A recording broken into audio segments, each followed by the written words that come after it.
Saat Teduh Antioquia hari ini memprioritaskan orang-orang kudus. Bacaan hari ini diambil dari 2 Korintus 8 ayat 5. Mereka memberikan lebih banyak daripada yang kami harapkan.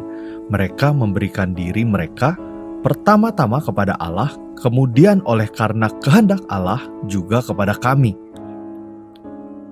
Suatu ketika John Wesley, seorang pendiri gereja, bertemu dengan seorang pelayan yang kedinginan. Dia ingin membantu pelayan tersebut dengan membelikan sebuah mantel. Namun ketika membuka dompet, uangnya tidak cukup.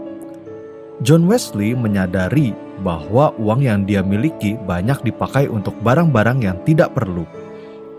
Sejak itu, dia sadar dan berkomitmen untuk membatasi pengeluarannya. Ia pun memutuskan untuk menyisihkan penghasilannya bagi orang miskin. Saat Wesley berpenghasilan kecil, dia memakai 28 pound untuk biaya hidupnya dan sisanya untuk orang miskin.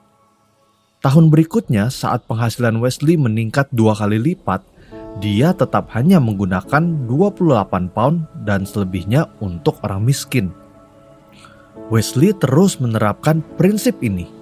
Bahkan ketika dia berpenghasilan meningkat hingga hampir 50 kali lipat sekalipun, dia hanya menggunakan 30 pound dan selebihnya dibagikan kepada orang lain. Wesley sangat bermurah hati dan terus berbagi kepada orang-orang miskin. Sampai akhir hidupnya, John Wesley hanya meninggalkan beberapa buku, sebuah jubah khotbah yang sudah pudar warnanya, 5 sendok perak pemberian orang, dan uang 6 pound dengan catatan, berikan kepada 6 orang miskin yang akan membawa saya ke kuburan. Inilah gambaran orang Kristen yang seharusnya menjadi sifat dan karakter kita, di mana semakin bertambahnya penghasilan, tidak berarti standar kehidupan harus bertambah juga. Sebaliknya, pemberian kasihlah yang harusnya bertambah. Dalam renungan hari ini, kita melihat teladan dari jemaat Makedonia tentang perhatian mereka terhadap orang-orang kudus. Padahal, mereka mengalami banyak pencobaan, penderitaan, penganiayaan, perang, dan menjadi miskin.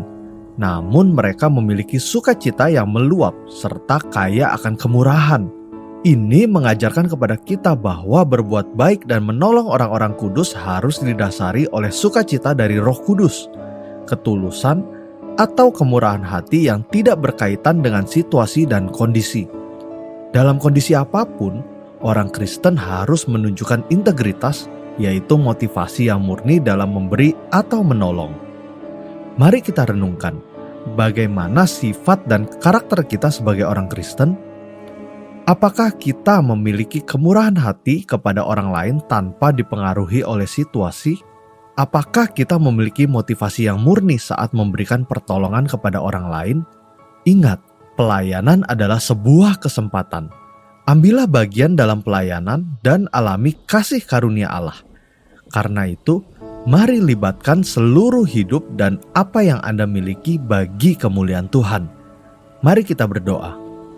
Tuhan, terima kasih Engkau memberikan kesempatan kepada kami untuk dapat melayani orang-orang kudus melalui apa yang ada pada kami.